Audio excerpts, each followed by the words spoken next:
Today I'm going to show you how I make rolled sugar cookies. This is the recipe that I use for pretty much any cookie that I'm going to be decorating. These are the ingredients that you'll need, and let's get started. I'm going to start off with my stand mixer here.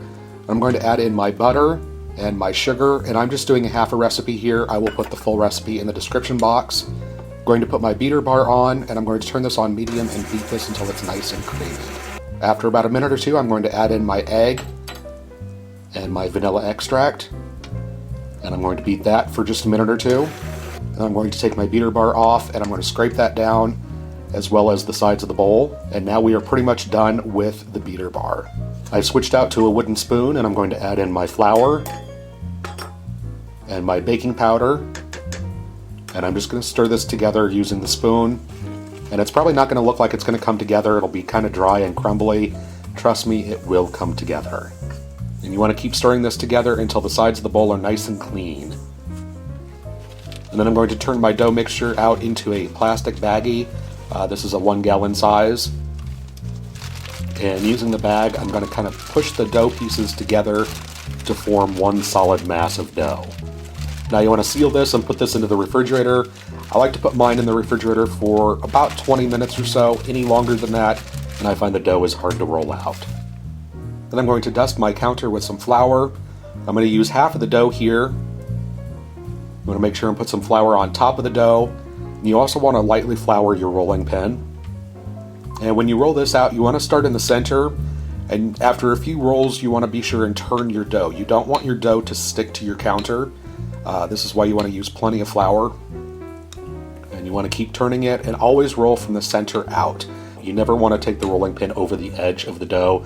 That kind of creates a taper on the edge and your cookies won't have an even thickness. And before I cut my cookies out, I'm going to dust the top of the dough with a pastry brush just to get the excess flour off.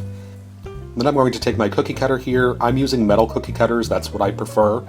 I'm going to press down firmly using the palm of my hand, making sure that all the points go all the way through the dough. Sometimes I like to give it just a little bit of a twist and lift straight up, and then kind of position your cookie cutter where you want to make the next cut. You want your cookies somewhat close together so you get the most use out of your dough. Now if you floured your counter sufficiently enough, the excess dough should just slide right away. You want to move some out of the way and then use a spatula and get your cookies off of the counter.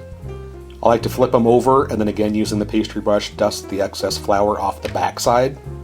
And I'm going to put them on a heavy cookie sheet lined with either parchment paper or a silicone baking mat like I have here. And you want to bake these in a preheated 350-degree oven for about 8 to 10 minutes. You want to watch them carefully. You want to take them out when they are just starting to turn brown around the edges. And while your cookies are baking, go ahead and take the excess dough, mush it back together, roll it back out, and continue cutting more cookies. And here you can see the proper color that your cookies should be when they are done. Just barely brown around the edges. And you want to leave them on your cookie sheet for about a minute or so just to let them set up a little bit. And then you want to remove them to a wire rack to cool completely. And once they are cool, you can go ahead and decorate them as you so choose. And there you have it, how to make rolled sugar cookies. Hope you guys enjoy, and thanks so much for watching.